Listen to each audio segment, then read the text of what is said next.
Hello everyone. সিঙ্গাড়া party করতে করতে আমি আর আমার মেয়ে কোথায় যাচ্ছি বলুন তো? তো আজকে আমরা কোথাও ঘুরতে বের হয়েছি, আমি আর আমার মেয়ে, সিঙ্গাড়া খেতে খেতে।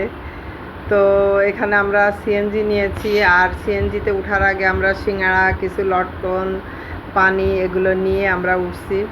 তো সিঙ্গাড়াটা নাগামরিচ দিয়ে করা ছিল, এত ঝাল, তারপরে প্রচুর মজা লাগতেছিল। তো আমি আরেকটা সিঙ্গাড়া নিলাম, বললাম যে আম্মু আমি খাবো দাও।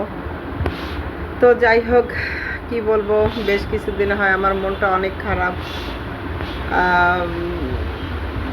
অবশ্যই তো খারাপের কোনো কারণ আছে, তো যেটা আমি সবাইকে বলতে পারতেছি না। তো মেয়েকে বললাম যে আম্মু তুমি আমাকে ঘুরাইতে নাও। তো এদিকে এই যে সংসদ ভবনে এখানে বললো যে আম্মু তুমি এখানে নামবা, তো আমি বললাম যে না, চলো আরও সামনে যাই। এদিকে লটকন খাচ্ছিলাম। তো যাই হোক, আমরা আসলে ঘুরতে ঘুরতে একটা মার্কেটে চলে আসছি। এটা হচ্ছে আপনার মৌচাক মার্কেট। তো মৌচাক মার্কেটের সবচাইতে এই সিঁড়িগুলো আমার কাছে এত অদ্ভুত লাগে। তো আমি বলতেছি যে আম্মু এই সিঁড়িগুলা, যদিও বা আমি লিফটে ওঠানামা করি, তারপর বললাম যে আম্মু এই সিঁড়িগুলা খুব মজাদার সিঁড়ি, উঠি দেখি কেমন লাগে। তো আমি সিঁড়িতে উঠতে উঠতে আমার মেয়ে আমাকে একটু ভিডিও নিচ্ছিল। খুবই আসলে অদ্ভুত লাগে এই মৌচাকের এই সিঁড়িগুলা। তো এদিকে আমি বলতেছি আম্মু আসো তোমারও একটু ভিডিও করি, এই যে আমার ক্যামেরাম্যান।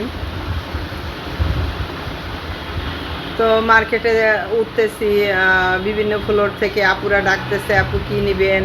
এখানে কাস্টমার খুবই কম ছিল। আসলে বাংলাদেশের যে পরিস্থিতি, একদম যারা ব্যবসা করে কারোই আসলে বিজনেস নাই বলতে হয়। তো এদিকে আমরা দেখতেছিলাম, ভালো যদি কিছু পাই বা ভালো লাগে অবশ্যই কেনাকাটা করব, যেহেতু মার্কেটে আসছি। তো এদিকে শাড়ির দোকানদার খুব ডাকাডাকি করতেছিল। আমার মেয়ে বলছে আম্মু আসো আসো শাড়ি কিনো। তা আমি বললাম যে আমার তো আলমারি ভর্তি শাড়ি আম্মু, আমি তো পরি না। বললো যে আরে নাও নাও, তুমি নিলে আমরাও এগুলো পরতে পারবো। তো এখানে সুতির ভিতরে আমি সফট দেখে এখানে আমি দুটো কালারের দুটো শাড়ি নিয়েছি। বারবার কালার দেখতেছিলাম কোনটা নিব। তো যাই হোক, আমার মেয়ে যেটা চয়েস করছে ওইটাই আমি নিয়েছি। আর এদিকে আমি সাইডে আরেকটা শপিং মল আছে, তো এখানে আমি আরেকটা শপিং মলে চলে আসছি।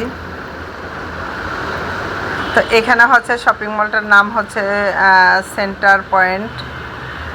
আসলে এই মার্কেটে আমার এখনও আসা হয়নি, এই শপিং মলটায়। এটা মৌচাকের পাশের গলিতে।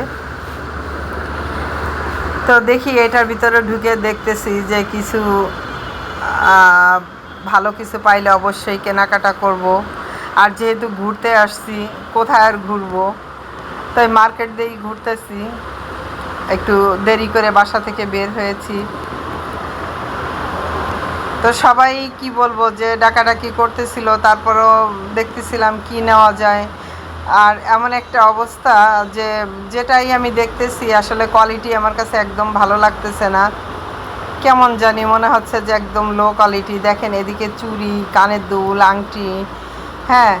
তো এটা দেখতেছি, আসলে ভালো লাগার একটা বিষয় আছে, ভালো না লাগলে তো এটা কেনাকাটা করে পয়সা নষ্ট করা একদম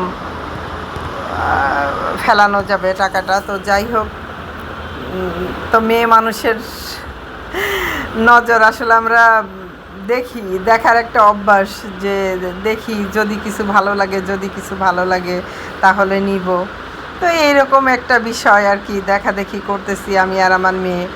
আর মেয়েকে বলতেছে আম্মু এটা কি নিব, এটা নিব। তো মেয়ে বলতেছে না না আম্মু এটা ভালো লাগতেছে না, তুমি নিও না। তো এরকম বেটার কিছু খুঁজতেছিলাম। তো যাই হোক, খোঁজাখুঁজির ভিতর দিয়ে সময়টা পার করতেছি, ভালো লাগতেছে। কিছু কেনাকাটাও করেছি, কিছু নিয়েছিও, ক্লিপ টিলিপ নিয়েছি। তো সব কিছু তো আসলে ক্যামেরায় দেখানো যায় না। আমি আমার পার্লারে কিছু মেডিসিন নিলাম মৌচাকের থেকে।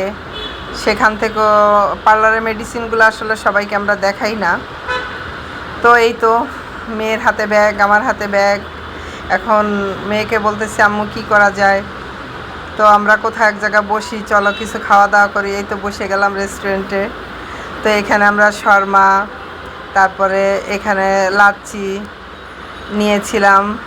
মা মেয়ে এখানে বসে ঠান্ডার ভিতরে বসে একটু খেয়ে রিল্যাক্স করতেছিলাম, তারপর রিক্সায় উঠে গেলাম। তো সবাই ভালো থাকবেন, এই পর্যন্ত, টাটা, আল্লাহ হাফেজ।